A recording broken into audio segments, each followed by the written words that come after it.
Hey, what's going on, everybody? It's Alex from Match Plus Marketing Group.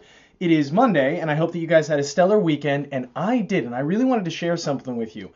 We had a question come in over the weekend that I got really excited about. However, I didn't want to bombard your weekend, so I decided to save it until today and get this information to you today. This individual asked if basically, how do you recognize, how do you know, how are you able to discover if your competitor has a marketing and sales automation platform, or a sales funnel for short?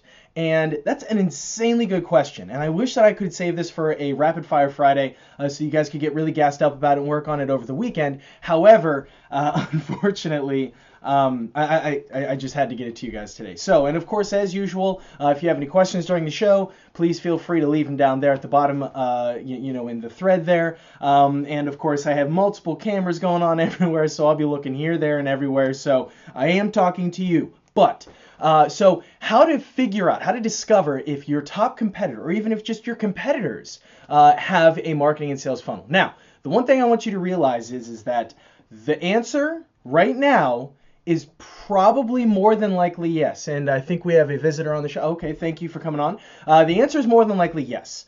And the reason being, and the reason why I can say that without a shadow of a doubt, is because email marketing has been around for a very long time. And email marketing platforms like MailChimp and Constant Contact and things like that, those have autoresponder platforms. So since they have those autoresponder platforms, they are then able to have the ability to start that marketing automation process. So whenever you have that contact form on one of your pages, and you get onto a mailing list, and then you get an autoresponder saying thank you for joining the mailing list, etc., that's how that works. And that is literally the simplest form of marketing automation there is. So I just wanted you guys to understand that and realize that, and that's okay.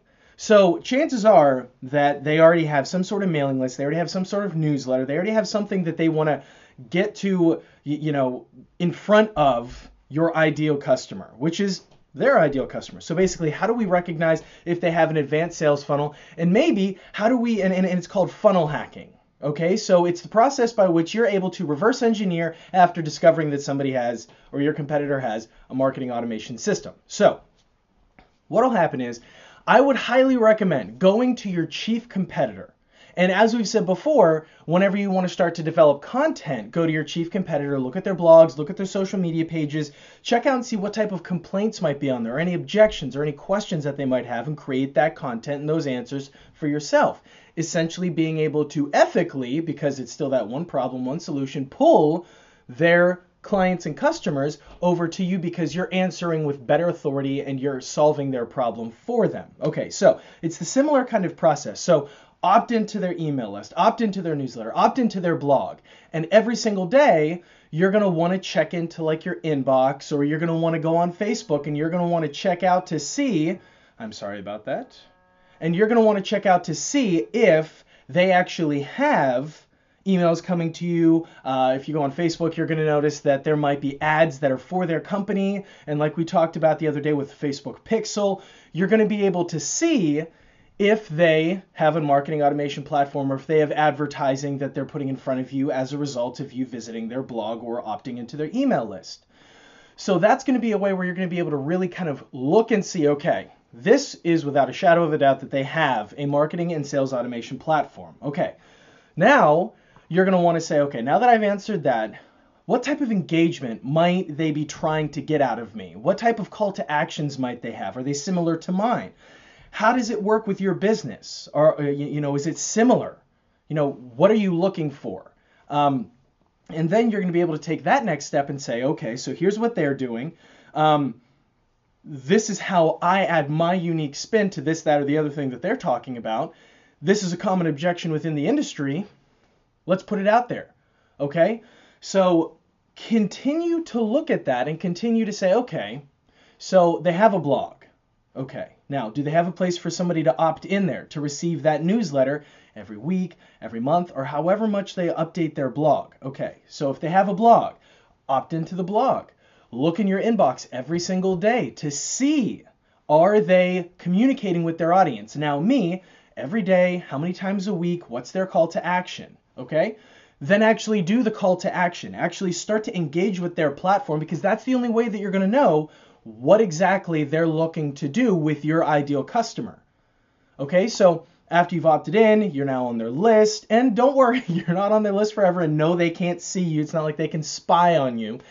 Typically, the only information that most blog subscriptions will ask for is just your first name and your email address. They won't go into how many employees you have. They won't go into, what your website is, what your company is. And if they do, not really a big deal. Just, they can't require some fields, so you're going to be able to skip some fields. Or if you really need to, just put in a different company. Now, I understand that might throw up a red flag to some people, but you have to get the information somehow. And this is ethical funnel hacking. You're not stealing anything. You're not taking anything from anybody. You're not doing any plagiarism. There is nothing illegal about this. There is nothing black hat about this. So don't think that that's what's happening here.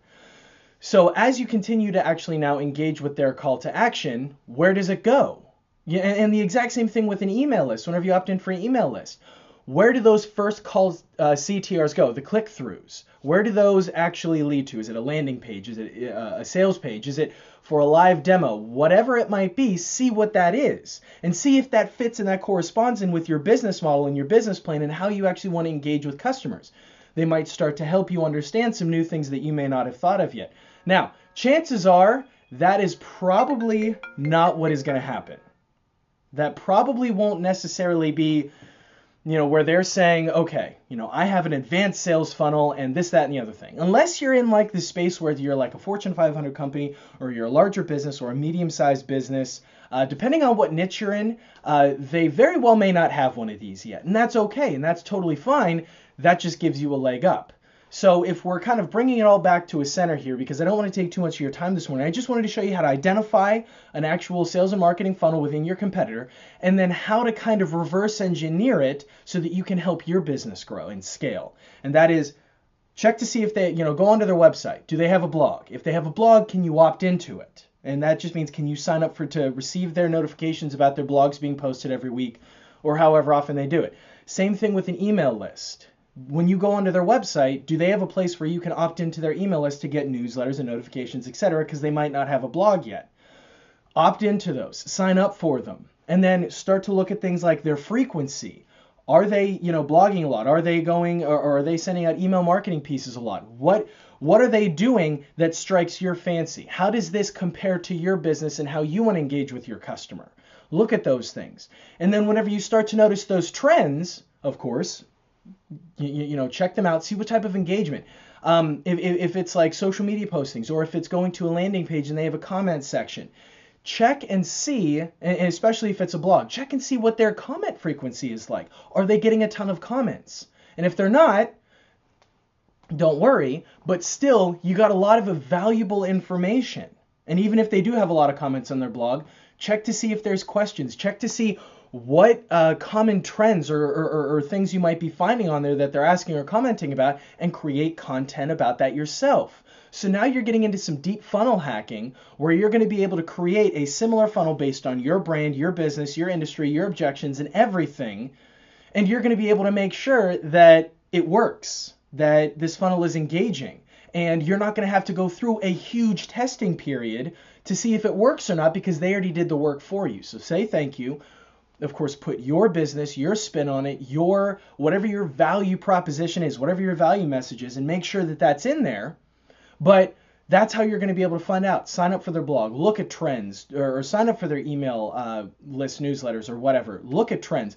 Look and see where they're taking you. Like I said, is it landing pages? Is it sales pages? What might it be? Now, if you're signing into an email list, it might be going to sales pages a little bit more, just because you now are their audience. You're their ideal customer, so to speak. You might not know what type of list segmentation that they're going with here, but you're going to be able to tell if they're a little bit more advanced, because if you opted in for one thing, whether it was a blog post or whether it was an email list, newsletter, whatever it might be, and you start receiving emails about something completely different, you know that they're not practicing list segmentation, because you're getting something that you never opted in for, something that would never be of interest to you. Okay, so that's going to tell you something as well. That's something you want to make sure that you're looking for as well within their funnel. Okay, so those are just a couple of steps that you're going to be able to do to reverse engineer a successful funnel, something that's actually going to work. Okay, so you're going to be able to put all of these elements together. So go back, watch each of these videos over again. Start to actually form your own little perpetual cycle here of content, of pages, of actions, of engagements. And this way, you're going to be able to start to form your own self-perpetuating marketing automation platform. So guys, thank you so much for watching this video. Of course, if you have any questions, please submit them down below. We'll be talking to you, and we'll have another show again this week. But of course, as always, if you can't wait until then, not a problem. Head on into the Secret Society of Digital Marketing. It is a free Facebook community, and all we have to do is we just have to approve you. We just have to make sure that you want to take your business online, and that's what it's about. Because I am a disruptive marketer who's hell-bent on giving you the tools and strategies that you need to grow your business online. Okay, so like I said, it's called the Secret Society of Digital Marketing. Head on in there, just ask to be approved. You'll get approved ASAP, and then you'll get in there and you'll start to be able to talk to people just like you who want to build their business online, and they're going to be able to give you, different ideas, different perspectives, things that you might not have thought of. You can also do the same for them, and you're going to be able to share all this with like-minded people who want to build their business online as well. So again, thank you so much for watching the show, and I will see you guys on the next show, and thank you again, and have a great day. Take care.